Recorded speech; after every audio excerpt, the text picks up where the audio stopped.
Yeah, sorry, we're just getting So, confirmation. yeah, there. this is being reported that this is the Hawks' best and final offer. 10, 22 and the future first and Hustwaite. Okay, so Hustwaite is in that.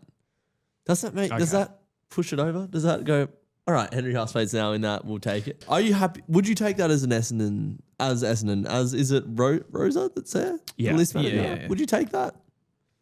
10, 22, future first, Hustwaite for Merrett. I reckon that's close. That's close. Yeah. I think that's the best that they can do, but I still don't think it matches how good of a player Merrett is. I suppose the future first is in there. Presumably, though, Essendon are posturing in the background and saying that's a decent deal, but what about Cam McKenzie? Yeah. That's what I reckon is going on. Yeah. A potential gun inside mid, 21 years old. That one hits a brick wall if Cam McKenzie's not keen, and they'd waste a lot of time over that, I think, if Cam McKenzie's ruled out a move, because ultimately the player has the power. Back on the Merrett deal, because we got Joe in the chat. G'day, Joe. He says it's not a decent deal when the picks are basically in the 20s. That's what I'm thinking. Future first now are so vague. You don't know what you're going to get with them. This draft completely compromised. So it's like you're trading away picks that you don't actually know the value that they hold for your captain, 6-time BNF. But at the same time, they probably won't get a better offer than that in the next 2-3 years. Yeah, that's the problem, isn't it? Because you're also giving that player to a team that you're doing the deal with. You're making them better. They already made the top 4 prelim final last year. They're probably not, like, at least from Hawthorn's perspective, I think most clubs would consider them a pretty sure thing to at least make finals next year. So the pick is going to be getting pushed back. So at this point, Hawthorn have offered the best that they can to bring in Zach Merrett. What would this look like right now in the war room of Essendon? Interestingly, I saw earlier before Drew's got home, I was watching the coverage, and Essendon had a moment where they've got cameras in every team room or club room, and they put like a jumper over the camera to block what they were doing in the room. Oh. So it was just a little side piece. Didn't really answer your question, but like something has been going on in the Essendon rooms today. What do you think was going on? It'd be one of two things. Why would you cover it up? Because I'd imagine they're not mic'd. So have they brought out a draft board? That's what I'm wondering. And that means they're seriously considering an offer, and or they're potentially trying to trade up with West Coast. And or strawberry cupcake party. So I just sort of caught the end of it, but Merrett's manager was in the Hawthorn room at the end there and he did not look happy. So Essendon wanted pick, this is from Toomey via Dylan Zhang. Essendon wanted pick 10, 22, a future first and a future first. So 3 firsts and pick 22. It's outrageous. Hawthorn did not want to do that deal, and understandably so, for a 30-year-old. I suppose the draft is just so compromised. So those future firsts, when are Tassie coming in? Is it 28? So the 27 draft will be the compromised one. Well, they're all compromised at the moment. But so 2027 first round picks, basically a late first. Like the Tassie drafts, though, they're not as compromised as, say, like it was for the Giants. Yeah. Because they have to trade into the future as well. But yeah, it will be. But like, as Jesse said, they all are now. You'd feel sick walking back into Essendon and Zach Merrett. Yeah, well, he signed the contract. Yeah. Yeah. So not like in retrospect, I know like early on I was saying it was a big loss for Essendon, but I don't know. Like I feel like this is still the way that this has panned out. It's kind of a lose-lose. Yeah. Well, I was just looking at the demeanors of Carlton and Sydney. All the officials, all there shaking hands, like they look relieved. And then you look at that Essendon and Hawthorn deal and they're both all just sat there like, fuck. Like, how would Hawthorn fans and people at the club be feeling right now that they failed to land one of the biggest gettable players this trade period? I don't think it's as bad for Hawthorn because at the end of the day, they're already in a pretty good position, right? They need to fill that midfield void though. Is it as simple as Will Day? But you can't pay anything.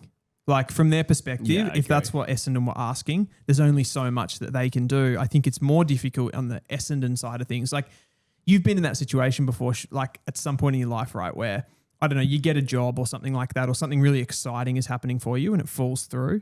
You know how disappointed you are. and then you've got to walk back into that like old job or whatever it is. And that's exactly what Merrett has to do right now. Yeah. It's going to be gross. Yeah. He's made his bed though. Let's be real. Oh, I'm not saying it's, yes, you're just making the observation. I'm just making the observation of how gross that is. Like, to have to lie in that now. Could Essendon have fucked this? Could this have been an opportunity? Yeah. Oh, you've changed your tune. I'm just playing both sides here. That's what we do best. That's why I feel like both clubs were sat there then going, we missed an opportunity. I've said for the last little bit, I think Essendon should really explore this trade. I think possibly it could have been done for a 30-year-old. On the Hawthorn side, what I will say for them is, had they done this deal, even the deal that they offered, it would have made it incredibly hard to get a Zach Butters or any other free agent who's out of contract next year. Yeah. And I would say that Zach Butters would be a better fit for them than Zach. I was going to say Zach Murphy, Zach Merrett. So there is that opportunity cost. So Hawthorn can keep their powder dry and go for Butters. Now they could miss out on both, but even still, had they traded for Merrett, Butters had Port Adelaide matched a offer next year, which is probably on the cards given their salary position is probably good. It would have just about ruled them out. Did Merrett stuff up by not keeping his options open to other clubs as Electric Lou? Well, presumably he wanted to go to a club in contention. Yeah. So who was in contention that also had a decent pick? Hawthorn is like the only one. Yeah. Couldn't have made it to Collingwood. Yeah, Collingwood couldn't. The reframe there would be, do you think he didn't leave it open to maybe go interstate? Because maybe one of the clubs that could have actually got this done was like a Gold Coast. Would they have gone for him? Yeah. I mean, you prioritise Petrarca, in my opinion, for the Gold Coast Suns. I think you would too, just for the needs. Yeah, in the terms of the way he completes that team. Yeah. Merrett is pretty adaptable though. Like if, say for example, last year they went after Rioli and John Noble. Like Merrett, if he went to halfback for the Gold Coast Suns, for example, like that would still be an upgrade. Yeah. Play a wing role. I mean, they've been playing Braden Fiorini on the wing. True. Would you prefer Merrett?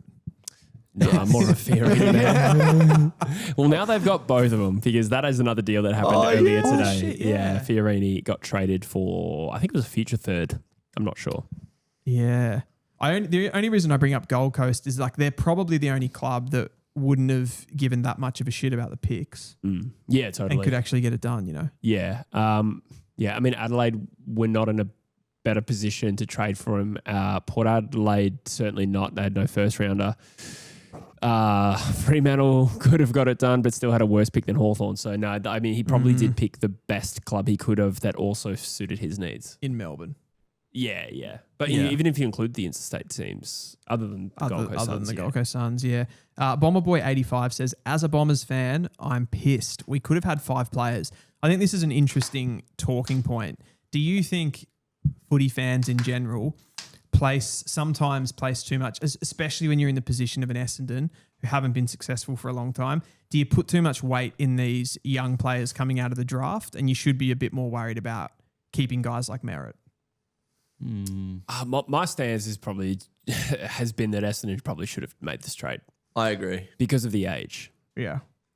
So I think when you're talking about a 30-year-old and not like a 25-year-old, and for Essendon's list position, I think they could have got this done. There's so many like side stories with this and wanting to appear strong as a club and I get that. I mean, in a sense, like we're all kind of annoyed at these contracted players demanding moves like 2 years into a lucrative contract. We don't want to see our clubs get walked over. So I'd imagine some Essendon fans will be pleased that hasn't played out in that way. What are the outcomes if this trade goes through? Essendon goes to Hawthorn, potentially wins a flag. Merrett goes to Hawthorn. Who did I say? Essendon. They merge. Essendon goes to Hawthorn. I've been in the sun all day. Merrett goes to Hawthorn. Hawthornson. Merrett goes to Hawthorn, potentially wins a flag within the next 3 years. Essendon, nowhere near winning a flag with Merrett for the next 3. Potentially bring in 3 first-round picks for Merrett. You'd probably prefer to see that deal done, really, as opposed to let's keep Merrett. Hawthorn are going to get all those picks and nail them in the draft because they are great at recruiting anyway.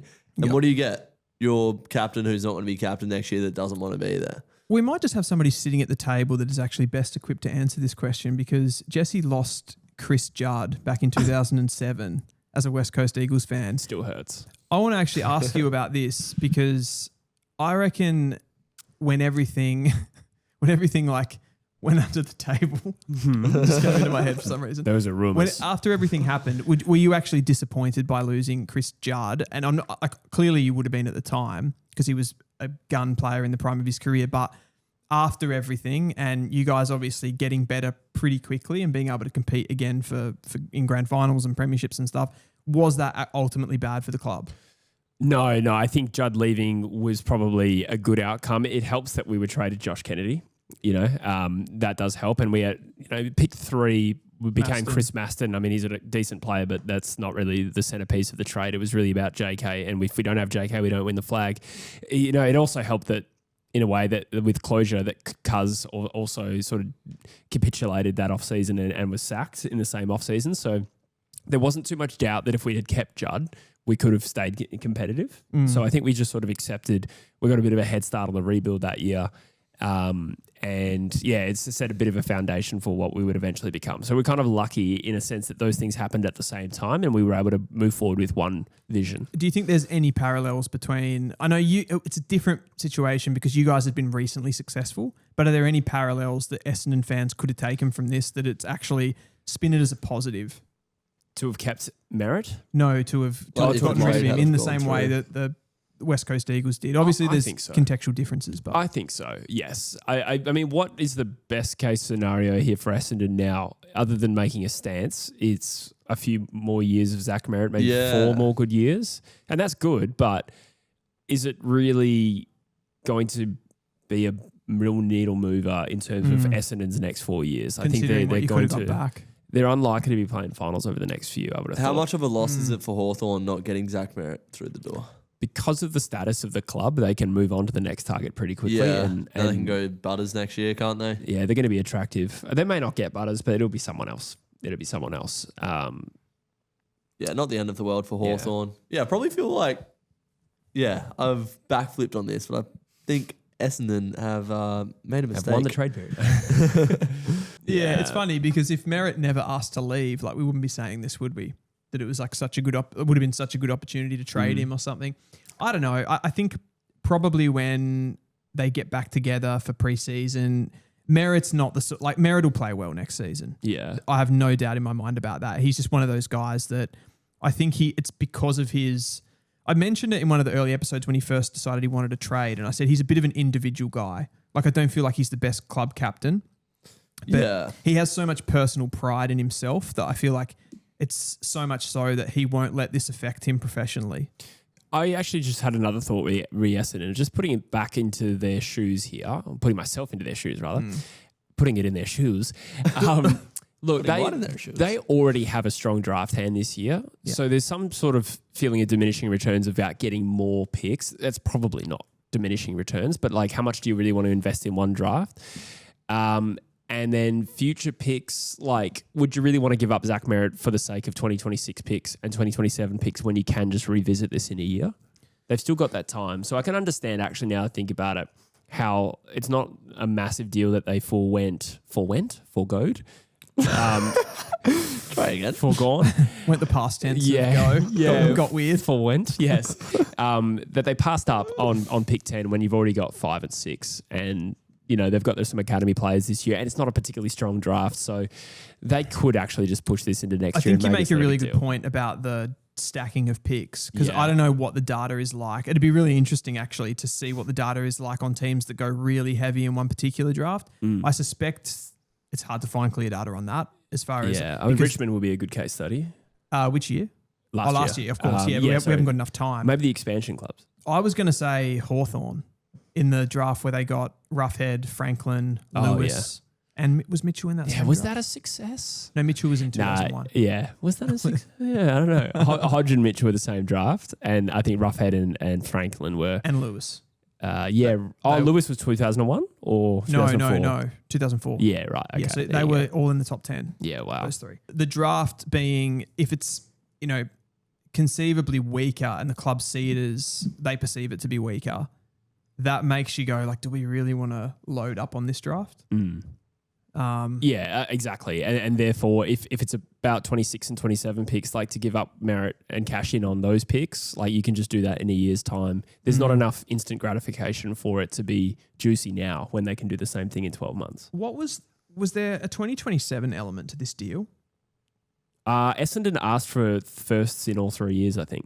Yeah. And that was rebuffed. Because they've got Buick in 27, right? Yeah. Coming through as well. So that's probably something else to consider. But very interesting. Very interesting to see how this plays out. You never know. Sench posted the Blake Hardwick story for you to follow up there, Jesse. Yeah, We're sweet. getting sidetracked. So what happened? I'm intrigued. Yeah, let's have a look. Apparently some Hawks players are getting salty that Merrett didn't come.